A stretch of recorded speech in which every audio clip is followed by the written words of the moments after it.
Gather round. It's time for your Real Estate Chalk Talk with the Hittner Group. Listen closely as your coaches discuss the culture, the economy, and the political scene, and how it affects your home and your real estate investments. Real Estate Chalk Talk is where you learn the science of buying and selling real estate and the art of living in your home. Your education begins in 5, 4, 3, 2, 1. Hey there, welcome to the program. This is your Real Estate Chalk Talk with the Hittner Group, hittnergroup.com, 612-627-8000. That's 612-627-8000. Give us a ring-a-ling-a-ling. Be happy to have a chat with you. And, of course, that call is with no cost and absolutely no obligation. Erick Everson's in the studio, in for Junior, who is up north, vacationing in the northern Minnesota. Beautiful weather going on up there. And we're going to have a beautiful weekend as well in the Twin City area. Got some stats here. Fun games today, kids. Minneapolis, year-over-year sales price increase. Sales price increase. What do you think? The sales price increase average for the year-to-date in You want a percentage? Or yeah, give me a percentage. I think up 2%. All right. 4.7%. No way. Yep, year-over-year It's a sales lie. price increase. Straight lie. 4.7%. Boom. Okay, here's a good one. Really? So we've been talking hold on, about... though. I'm not seeing that. Well, I can't help what you've seen. I'm just going by the stats, Kelvin. Now, is that like the average of the home Yeah. sale prices? Yep. Or do they accommodate, like, if it was $1 million, now it's $1 million plus 4%? Like, how are they doing those? Sale price. So what are properties closing at? Yeah. That's what they're going Because by. I have seen a lot of bigger, higher-priced homes selling the last, I would say, 6 months or so. Really? Than I have the last couple of years, so maybe that's part of it. I'm going to dispel that theory You right are? now. Okay. Okay, Yes. so here you I'm go. going to prove that Yes. you're lying. Yeah, you're straight up lying. Here it is. Homes on the market this week, 640 or 6,000, say 7,000 homes. 6,950 homes on the market, say 7,000. Just down a tad from last week, but we had a holiday week, so that's to be expected. So we've been talking for quite a few weeks now on the upper bracket homes and how they appear to have slowed considerably. Mm-hmm. So I thought, well, I'm just going to check it out. So I did some research this morning. The 7-county metropolitan area, homes on the market between 700 and 1,000. Okay. No, 7 and a million, you mean. So, I'm right? sorry, 700 and a million. Right, Okay. I punched 1,000 into my Yeah. search. Between 700, 1,000, and 1 million, there are 370 homes on the market. Now, these are resale. I took new construction out because new construction Okay. skews the numbers all goofy. 370 homes in the 7-county metropolitan area. I did not think that was very many homes. Did you see any clusters on any, like, on the west side, east side, south, north, anything, or not? Good question. So then I looked at just Dakota County. Okay. All right. And there are 47 homes. So only 13%. 13% in our 7-county area are in Dakota County, 47 of them in that same price tier. Interesting. Okay. I thought that was interesting too. Does that seem high or low to you? I thought it was low. Yeah, okay. I didn't know if I was wrong. Yeah, I thought it was low. So then I said, well, what's the average days on the market in that? The median sale price, by the way, was $799,900. Median sales price in that range from 700 to $1 million. The average sale price was $821. So what that means then is there are a few big ones that popped. So that brought that average up. But $799,900, say $800, that means that half the properties that sold were below that number and half the properties that sold were above that number. All right, days average. Average days on market in that price point, 7-county metropolitan area, 62 days on market average. Really? That seems normal. Pretty normal. Okay. Pretty normal. Median days on market, 35. So half the properties were 35 and were above 35 days on market, and half the properties were below 35 days on market. And because of that, that's a pretty big disparity between the 62 and the 35. So there's some of those homes in that upper bracket that are hanging there for a long time. I saw some in there that were 140 days on the market, just sitting out there. Okay, Dakota County. So then I thought, well, let's just peel it down then to a local level, and I just picked Dakota County. So Dakota County, again, there's 47 on the market. The average days on market in Dakota County in that price point is 66 days on market. So it's actually above the 7-county metropolitan area. So Dakota County is running a little slower than the rest of the metro.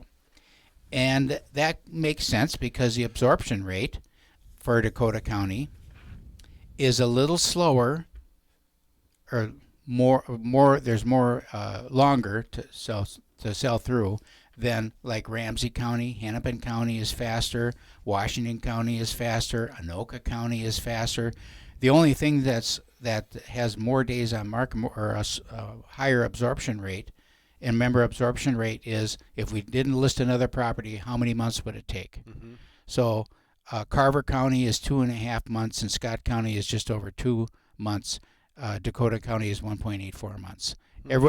Everything else is a little quicker, or the same as, or mostly just a little quicker. So Dakota County is kind of lagging. Median days on market for Dakota County is 36. That's a pretty big swing there too. Right? So we have quite a few properties in that upper bracket on Dakota County that are taking a long time. Some that are coming on that are priced sharply are coming off really quickly. Others that are coming on that price, probably priced right, legitimately, right? But they're taking a long time and it's bringing that average up. Then I said, okay, so now we were talking about how fast that lower market is, this lower price market. So I looked at, just for kicks, I looked at 500 to 700. Okay. There are 95 homes for sale. So 47 homes now we're talking Dakota County, 47 homes in that 700 to a million, 95 in the 500 to 700. A lot of houses for sale in Dakota County. Wow. So remember, that's Eagan, Apple Valley, Burnsville, a lot. Lakeville, part of Lakeville. All right, so then the average sale or the average days on market there is 56. The median days on market 27. So it is pretty, significantly faster than the higher priced homes. So then I know we're getting a lot of numbers here. People are getting their heads are exploding, but so then you've got 500 and below. So that's an entry level market. Okay. Probably 500 might be a little rich. Well, I'm sorry, I missed 400. One thing though. 500 to 700. What days on market? Is it a lot less? Yes, a little less. 56 average, 27 median. Okay. As opposed to 36 and 66 for the upper bracket. Okay. All right. Now the entry level homes, 116 of them. So we had 95 in that 500 to 700 bracket, 47 in the 700 to a million bracket, and 116 in that. Wow. So people would say there's no entry level homes on the market if you consider 500,000 an entry level home. But 500 and below, there's 116 houses for sale. Wow. Average days on market 42, median 23. So you can see it is quite a bit faster. It's about 30% faster market than that upper bracket market. Do we know what the median home price is in that range? I didn't pull that number. Curious if most of those are like the we're 4 to skewed 5 towards most likely. Good question. Hugging 4, I bet. I think it's hugging 4. High threes. Yeah. Yep, but just about anything. If you look at a split entry home right now in Eagan, Apple Valley, Lakeville, if it has a 3-car garage, it's going to be $450 to $475 if it's a decent size split. It's just unbelievable. It is unbelievable. Isn't that crazy? Yeah. I mean, think back. But I look at some of these little ramblers, like in some of the older areas of Eagan and some of the older areas of Apple Valley, the Orrin Thompson homes and stuff like that. The 1420s or whatever, the 1440, whatever it is, Rambler, they're running 300. They're still 300, 350. I don't think you're going to get anything with a 2 in front of it, but no. But they're still mid threes. But we're seeing anything that's probably 450 or below. We're seeing multiple offers on it right now. But I'm seeing multiple offers, not necessarily exceeding the sales price that far, but hitting the sales price. Right. So it seems like we have 4 offers, and then I'm shocked because like we offered full price and no inspection, and we win. It's like that means people are offering less than, full price, which is kind of surprising to me. We had one we brought on the market this week in Lakeville, 4-level, and cute house, really cute house, and we brought it on, and we got I want to say 15,000 over the asking price. Really? In multiples. Okay. Yeah. So it's spotty, but at that lower price point, you're going to have multiple offers on that, because they're just, even though the numbers say that there's a lot of them, there aren't. There aren't a lot of them. Huh. And at least not under 4. I think 4 is kind of the magic Okay. number. This is your Real Estate Chalk Talk, 612-627-8000. We'll be right back after these messages. Hey, welcome back. Thanks for sticking around. This is your Real Estate Chalk Talk with the Hittner Group, hittnergroup.com. 612-627-8000 is the number to call. Last segment, we went through a bunch of statistics, mind-numbing. So many stats, but I'm a stats guy, so I like looking at it. One thing we didn't mention, however, I just wanted to go over the basics like we do every week, just a quick here. There's about 7,000 homes on the market. That really hasn't changed much week over week. We're moving through about 1,000 homes a year or a week. Last week it was a little over 1,000. This holiday week it was a little under 1,000, but pretty consistent in that neck of the woods. We'll be at over 7,000 homes on the market now. Probably be that way for pretty much the rest of the summer, and moving through about 1,000 homes a week. It just seems like it's been really steady on inventory this year. Very steady, very predictable. We're selling a lot, and we're bringing a lot on the market. It's just I think it's just a terrific real estate market. Yep. We are taking some time. I think you do have to be very thoughtful. We've had very good success with a number of homes that were just perfectly prepared for sale and reasonably priced. I still don't think that the market has much of an appetite for anything that's on the higher end of the range. Okay. So if your home that you're thinking of selling, is somewhere between, I'll just pick a number, say 500 to 550, and you think, well, you can make a case for 575, don't do that. Yeah. You're better off making it 525 and letting it bid up, or and what? letting the market deliver the balance. Because if you miss at 550, you're going to 525 anyhow, and then probably get less than that, because now it's starting to smell like that's a whole stale fish. Psychology of the buyer, right? It's the psychology of the seller. Well, because the seller is always, rightfully so. They hear it all the time. Well, I want to get everything I can out of it.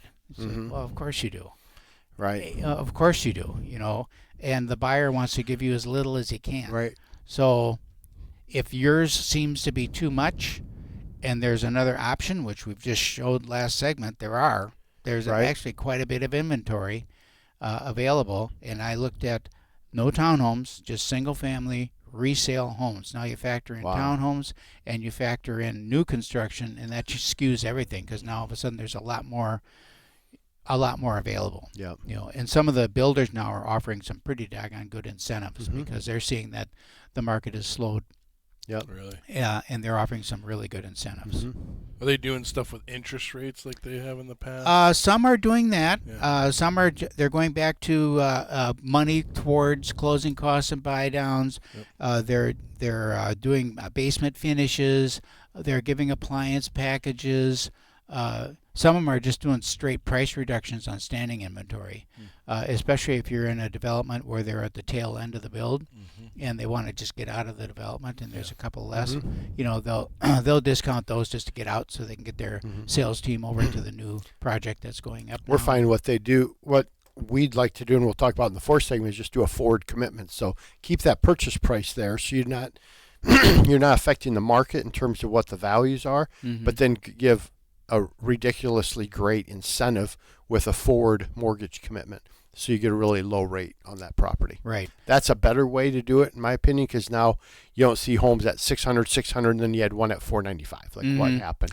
And that's that's the same house. That hurts the community too. Right. So the builders are very resident to do Yep. anything like that. They'd much rather give you a basement Yep. and keep the sale price up there than Do lower the something price. crazy, It's pretty yeah. rare Yep. that they'll lower the price. Generally, it's the last one or Yep. something like that, and they're out.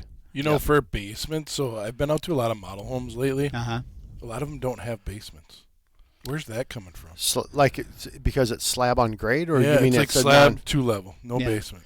That's very common in other parts of the country, and is becoming more common here. Some of that is cost, just to go that full depth down for a basement, although it doesn't add all that much cost to it. Some of it might be water, in terms of maybe the water table is higher in that area, so if they go down there, they're hitting water, and now they've got that issue. And as long as the footprint is big enough, so that you've got enough above grade and you don't need it, the most thing that you're missing out on there is storage.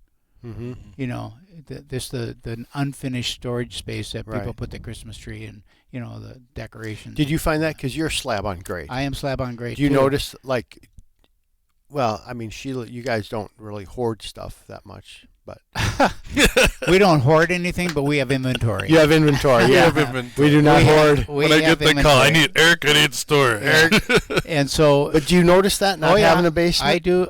Well, a little bit. Our house is big, so that, you know, we have 5,600 square foot foundation, so we have plenty of room. And then our mechanical room is a separate room outside the main space. Mm-hmm.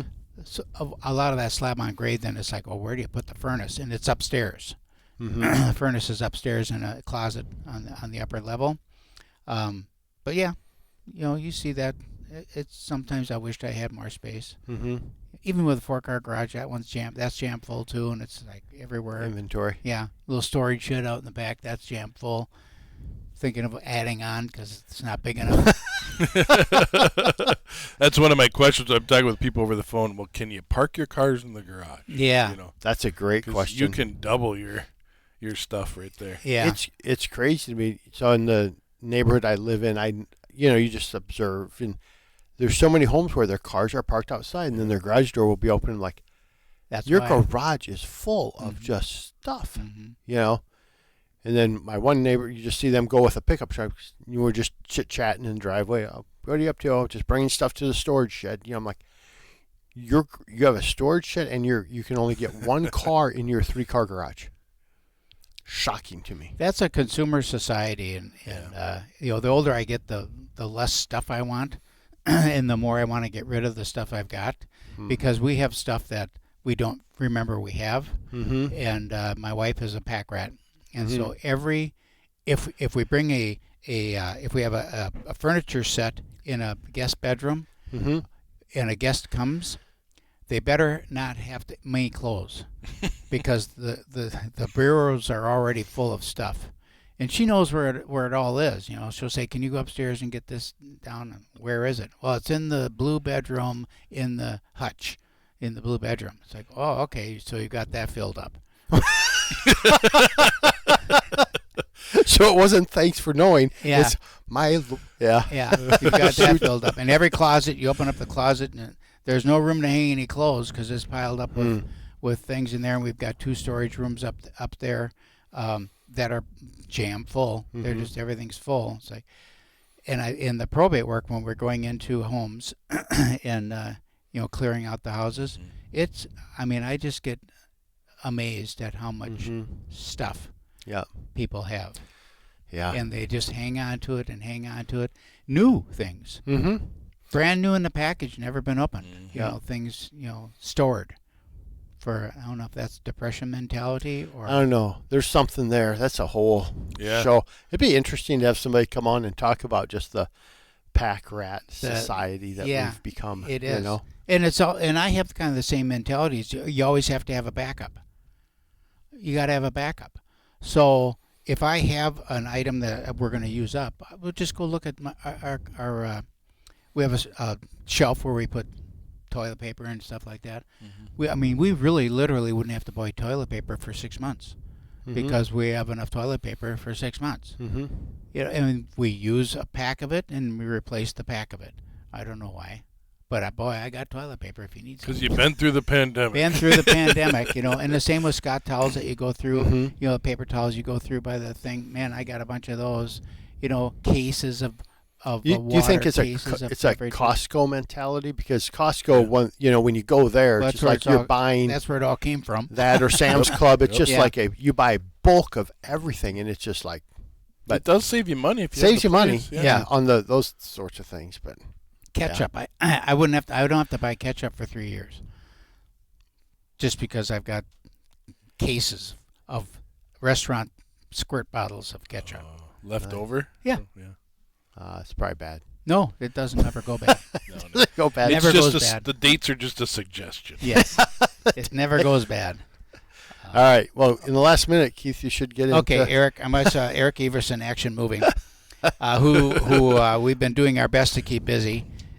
Because we've had a lot of stuff going on. So Thank you. right now, when somebody calls you, what's the timeline? I mean, how far out are you in booking? Well, so for scheduling moves, actually scheduling the move part, we've been about 4 to 5 weeks out. So Okay. like right now, the end of June is still pretty good. Okay. That will fill up fast. I've been getting a lot of calls this week for June. Okay. End of June. So you're really pushing after the 4th of July. Yeah, I mean, you can still get in end of June right now, but better call soon. Okay. Well, we're going to talk more about that when we come back from break. This is your Real Estate Chalk Talk.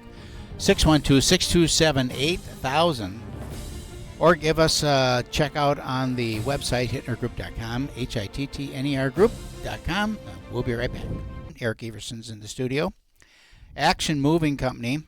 All right, so we just touched on a little bit last time on the timelines and stuff like that. First, just describe your service, where you move. Is it only local? Is it national? Or where do you move? Sure, yeah. So Action Moving Services, we're based in Burnsville. That's where our warehouse is. We do local moves pretty much through the whole state and, into Wisconsin and the border states. We also do interstate moves. We're an Atlas Van Line agent, so we can move you anywhere across the country. And we do also have a presence in other countries as well as Canada.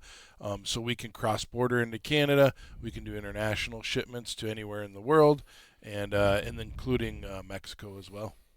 Has the current political environment slowed the international moves down at all in terms of just being able to get cross borders and move goods and services? Yes, I have seen some of that. Actually, just had one this morning working on a client moving to the Hungary, and they were not able to because visa issues. Okay. They weren't cleared. So yeah, and I've had some in the hopper that I've had to just cancel because issues with getting approval. With that said, also I've had a lot of outbound people moving back to where they're from, and so that side picked up. Okay. But I think it's getting a little harder for companies, especially to relocate employees to places where they're not from. Okay. Yeah. So the international. How about the I know that during COVID, you do a lot of moving of museum pieces and artwork. So during COVID, you had a significant slowdown to that because museums were closed and they just weren't doing their road shows anymore. Has that business picked back up? Yeah, so we got slammed right away initially after a lot of the stuff lifted because they were like, game time, let's go. Yeah. But a lot of those shows, they rotate like on a 3 to 4 month deal. They kind of, the museums get together in groups and do purchasing offers. So they want that exhibit for say 3 or 4 months, and then they move it. So it's not something that's fast and furious typically. It is kind of more of a seasonal. We kind of know when that's going to hit. They like to have the new installs like right before the summer let out school season is, and then of course they want another one coming into school season because they want those tours, and then of course during the holidays. So there's usually like 3 or 4 times where they try to flip those over, and we kind of know when they're coming. The pandemic kind of shifted that schedule a little bit, but now that it's back on schedule, it's more normal. I'm curious about the packing of that stuff. Are the packing crates? Listeners might not care about this, but I do, so I'm going to talk about it. Are the packing crates? Are they permanent? I mean, so you unpack something and you set it up. Who sets it up? Do you set it up, or do the museum So yeah, this is an interesting part of the museum business, right? They have figured out that we can make a huge impact to our bottom line by creating a show and touring it, renting it out, right? And so what they're really gotten good at doing is we're creating a show with the transportation in mind. So it's really nice. Like nowadays, a lot of the bigger ones will have the whole setup. They know exactly how many crates. The whole thing's designed to fit it. Disassemble that fitting piece of crates. art. Yep. Yeah. And the whole thing will fit into 6 truckloads, and they know exactly how it goes. So a lot of times they'll either have a team or they'll hire our team to load it, unload it, and then set it up or take it down. And you basically sign on for the contract. Say it's going to go to 8 different museums over the next 4 or 5 years. You're part of that contract, and you just know when that schedule is going to be. It's pretty slick. So they'll That's even a cool have deal. the truck mapped out as to where to how to stack those crates Yep. to maximize the capacity of the vehicle. We used to partner with them heavily on that, making it work. Now they've gotten so good at it, they have their own teams that just do this. Some of the bigger museums will have 8, 10, 12 shows. If they have the money to produce one, it really brings in a lot of income. And then you have events globally, like when the Olympics go on in different countries. 2 years prior to that event, we're shipping stuff internationally everywhere. They're renting or leasing that out, and they'll do like a tour in that country for 2 years, leading up to and just after the Olympic event, because they're getting tourism, and then it'll come back to the country it's from. Interesting. It is very interesting. Are you mainly what's the crux of the business? Is it homes, townhomes, condos? Do you do all? A little bit of everything. I mean, you got to be really differentiated in the segments of business you do, because a lot of it's seasonal. May, National Moving Month. We're on the tail end of that now, and the summer season will be full of household, and that will max out our capacity. But you have the rest of the year. So like museums are great in the wintertime, and then like I've been doing a lot of model homes all winter leading up to now, because they're going to start showing them for the summer. That'll pick up again in the fall when the normal household So do you goes down. store the furniture then, or Yeah. Well, for the model home specifically, what they do is they have interior designers that order everything, and it gets shipped to our warehouse. We receive it, we hold it, and then when the builder's done with the home, we come in and unpackage it, assemble it, install it. We were hanging art today in another place. And then when we're done, we remove all the debris, and literally within a day or two, you have this model home that's all ready to go. Looks like somebody lives in it. So you must have people. So you're hanging pictures. You're doing all that as well. Yeah, we have art installers that go out and hang anything. So when you're dealing with the home, the floors, walls, ceilings, there's additional liability or certifications you have to have there. So we have guys that do that. How do you? If you're putting artwork up, it's a new house. You're pounding holes in the. They're putting holes in the walls, all different materials and different things. Like they're hanging pictures. Sometimes like they hang headboards, they hang furniture, shelves, whatever the interior designer has come up with. I'm guessing that when you hang a headboard like that, it's done more correctly than if a Johnny homeowner hung his headboard. Yeah, well, I mean they do it a lot, right? Yeah, I mean they've done it, and they have the right. times. They have the right hangers, the right equipment, the right tools. Yep. They, and a lot of the stuff. So if it's off, you don't just take double stick tape and it's like push her into the wall. Exactly. Well, and with the whole interior designer thing, like there's trends, right? So they start seeing something. Oh, this is unique, but then they see it 1,000 more times. By the time they're done, they can do it in their sleep. Right? So back to an individual homeowner then. So if you're moving a house from point A to point B, nice house, and they say, okay, bring the stuff over to our new home address, you'll hang their artwork on the wall. We certainly can. It's not something we do very often for like a standard homeowner, because they just don't want to pay the cost for that. Yeah, but we do. Yeah. More. I'd say the bigger thing is the custom creating for certain pieces, and then hanging TVs or taking them down. That's something people like to have done for them. Yeah, actually, I didn't know. I'm thinking about my house. I have 3 of these huge mirrors, mammoth mirrors, and they're heavy. And I hung them myself, and I swear to God, they're never moving, because you know what I mean. You'll wait for the trend to come back around. Yeah. Because it's not going. Well, and a lot of times you need just a helping hand just to get it off the wall or on the wall, because it's so heavy. Yep. And especially a big, when you're doing a 60 or 80-inch TV, I mean, you don't do that yourself. I didn't know you guys did that. Yeah. That's a value add. Just the TVs is a huge deal. It is a huge deal. Well, and so was it 2 weeks ago? I was hanging this piece of canvas art in a home in Bear Path, right? And it's up on this high ceiling. So we literally had to have scaffolding and 4 guys. It wasn't heavy, but it was huge. Yeah. And how do you hang that up that high? And clumsy. Yeah. Yep. And you're standing on stilts. So you did that yourself. I was a part of that. Yeah, that's super cool. That's fun though, right? Yeah, very fun. Yeah. Is that the fun part? Like, you're probably out bidding jobs, meeting all that. So it's probably fun sometimes to kind of go something unusual. Move stuff and be useful. I love the people part. Useful. That's my favorite thing, and I do when we do the model home the other day. We were a little short on staff, so I got to go out and be out on the job that day. Honestly, I love it.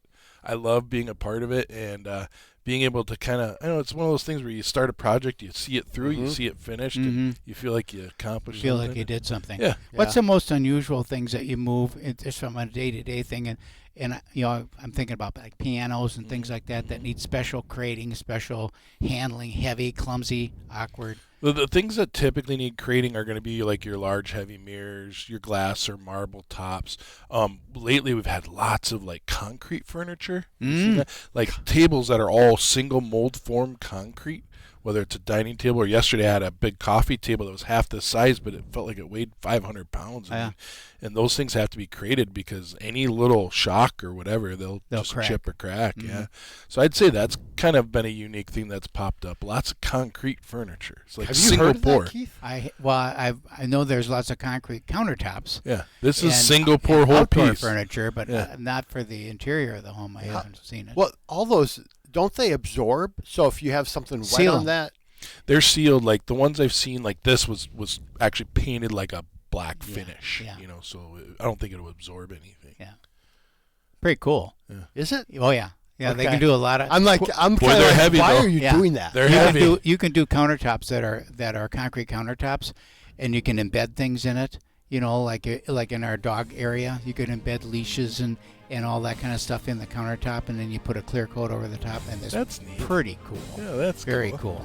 Huh. Yeah. This is your Real Estate Chalk Talk with the Hittner Group, hittnergroup.com, HITTNER group.com. Erick Everson, give him a number to call. 952-894-8888. Or actionmoving.com. You got it.